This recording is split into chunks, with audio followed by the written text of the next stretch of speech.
forever, for the Union makes us strong. If you remove your hats, we'll pledge allegiance to the flag. I pledge allegiance to the flag of the United States of America and to the republic for which it stands, one nation, under God, indivisible, with liberty and justice for all. Okay, brothers and sisters, go to work, work safe, and look out after one another.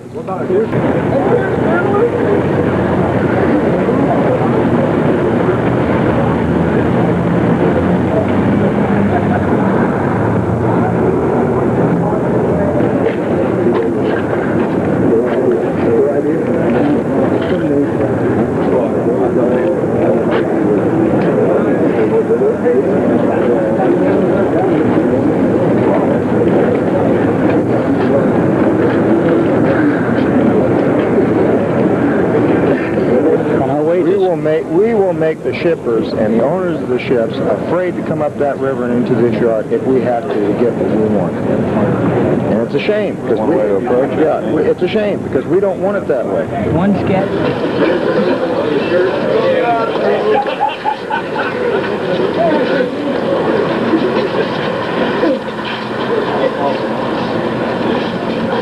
Start discussing the grievance. Can I ask you to be disciplined? No matter what he says, you don't react. If he says something that'll upset you, I will not start growling and screaming. We're here in an orderly fashion, deal in orderly ways with the grievance that we have to this company. That's all that has to be done. It has to be done disciplined. Mr. President, Yes, ma'am. he said he would see you union people at 8 o'clock. We'll stay here at 8 o'clock then. Thank you, then. Hey! Nobody cannot fire you or participating in concerted activity. Gundersons, Yes, ma'am? he said the 2-3 men that came here, he would see at 8 o'clock. Do all of you union representatives from the union want to talk with him? Ma'am, let me explain this to you so you understand, ma'am. Sir? We are here in a mass grievance meeting. This is our entire grievance committee, and we will meet right here with him on the grievance. Tell him that, please. Thank you. Mr. Clapton, Yes, ma'am. if you step in here, I'll hand you a telephone and you may tell him. No, you One of the games they like to play, listen up. I just do this. The game they like to play this. We have a grievance. No. You're not going to have 400 people that do what I'm making a speech when I ask you some questions. If you'd like to have a grievance meeting, we have grievance procedure. Let's follow that. If you'd like.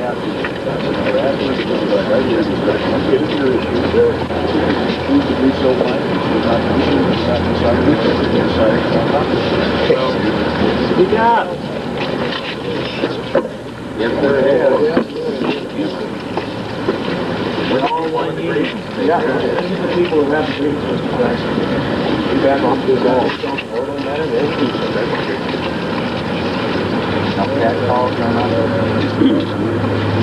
Well, these folks obviously already know what the grievance is. But we're not going to have a grievance meeting out here. Everybody in the organization here cheering and calling from the background. Nobody's making any noise. We'll conduct ourselves in a business-like manner. As we've said before, we're going to discuss, try and resolve every single one of these issues in front of us. Our approach to these negotiations, and that's what this is all about, is try to get this operation will work. And if this is obviously part of the program, and we'll have to deal with it. This is our grievance committee. We're here to discuss it. Why don't you go ahead and state your grievance? Very simple. And go ahead. The problem we've got is that we have, when you were referring in your contract, in the implemented agreement, you have a seniority. Okay? Seniority will be established for any employee who works for Dillingham at least 90 cumulative working days in a 6-month period. That's the same as it was in the expired agreement. Seniority status may be terminated for any employee who does not work for 90 days, who quits, who is discharged for cause, who is rated ineligible for recall from layoff, or who is on an approved medical leave of absence for more than 6 months. Now, the real crux of the problem exists in this third paragraph. Well, what's the grievance? I'll get to it if you don't interrupt me, please, okay? I'm being polite to you, and be polite to me, Mr. Johnson. Being very polite. All right. Layoff and recall will be based upon individual performance and the production needs of the operation. In the event performance, skill and ability are the same between the affected employees, the employee with more years of service for the company will be given preference. Now, we've got two major problems with this. Number one, none of our stewards, none of the unions have been given a seniority list. We know they exist because I have one.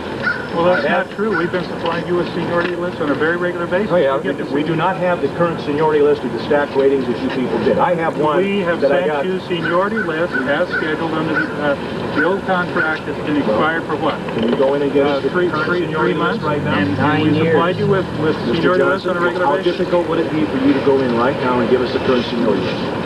Who wants to do it? Well, I can't have a give you problem that. with Well, only because I don't know exactly where the seniority list is. I don't know where it is.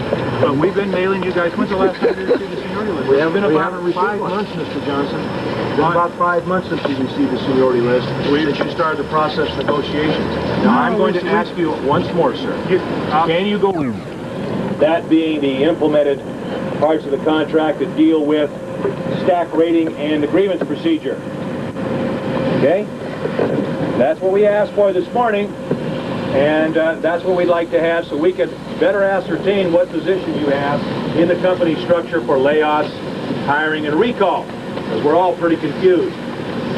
We've had situations where we've had seniority people at home and non-seniority people working, and it's caused a lot of major confusion. Protected concerted activity under the National Labor Relations Act. We requested from Jim Johnson a copy of his stack rating list and a seniority list, which he refused to give us until such time 3 of our union officials went upstairs and talked to Scott Fitzwater, who indicated that he would see if he could provide the list for us. I just want you to know that that information was handed across the bargaining table yesterday afternoon. All right. Good. All right. Many rumors have gone on, or have come forth as to what's going to happen today. I'm going to put Brother Lee Franklin on the megaphone here. Brother Franklin is the union's chief negotiator. And I want to tell you, he beats the shit out of Johnson across that bargaining table.